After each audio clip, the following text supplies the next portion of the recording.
বেঁচে থাকার জন্য আমাদের খাবার খেতে হয়, আর খাবার দাবারের উপাদানগুলো আমাদের গ্রহণের উপযোগী ও স্বাদ বৃদ্ধি করার জন্য যে প্রক্রিয়া আমরা অবলম্বন করি সেটিই হচ্ছে রান্না। রান্না আসলে একটি শিল্প। সুন্দর ও রুচিশীল রান্নার কদর বিশ্বব্যাপী।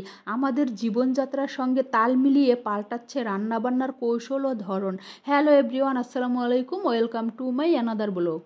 সবার কি অবস্থা? আশা করছি অন্য দিনগুলোর মতো সবাই খুব ভালো আছেন। আলহামদুলিল্লাহ, আল্লাহর অশেষ রহমতে আমি ভালো আছি। রান্নাঘর বেশ রহস্যময় জায়গা। প্রতিদিন এর ভেতর থেকে কত শত সুস্বাদু খাবার বের হয়, কিন্তু খেতে যতটা সহজ, রান্না করা কিন্তু ততটা সহজ নয়। প্রতিদিনই রাঁধুনিদের এই রহস্যময় রান্নাঘরে নানা ধরনের ঝামেলায় পড়তে হয়, কিন্তু সামান্য কিছু টিপস ফলো করে এই ঝামেলা অনেকাংশে কমিয়ে আনা সম্ভব।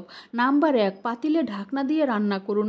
এতে খাবারের পুষ্টিগুণ ঠিক থাকে। তবে সবুজ শাকসবজি একটু কম ঢেকে রান্না করবেন, এতে সবজির রং সবুজ থাকবে। নাম্বার 2, ভাত রান্নার সময় 1 চা চামচ তেল দিন, দেখবেন ভাত সুন্দর ঝরঝরে হয়েছে। নাম্বার 3, রান্নার সময় গরম পানি ব্যবহার করুন, এতে সব কিছু তাড়াতাড়ি সেদ্ধ হবে। নাম্বার 4, ফ্রিজের মধ্যে আষ্টে গন্ধ দূর করতে ফ্রিজে লেবু কেটে রেখে দিন। নাম্বার 5, মাংস তাড়াতাড়ি সেদ্ধ করতে চাইলে এক টুকরো পেঁপে তরকারি দিন।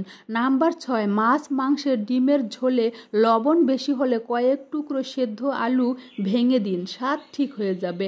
নাম্বার 7, মাছ ডাল ডিমের ঝোলে হলুদ বেশি হলে কয়েকটি পুঁই শাক, লাউ শাক বা যে কোনো সবুজ শাক দিন, কালার ঠিক হয়ে যাবে।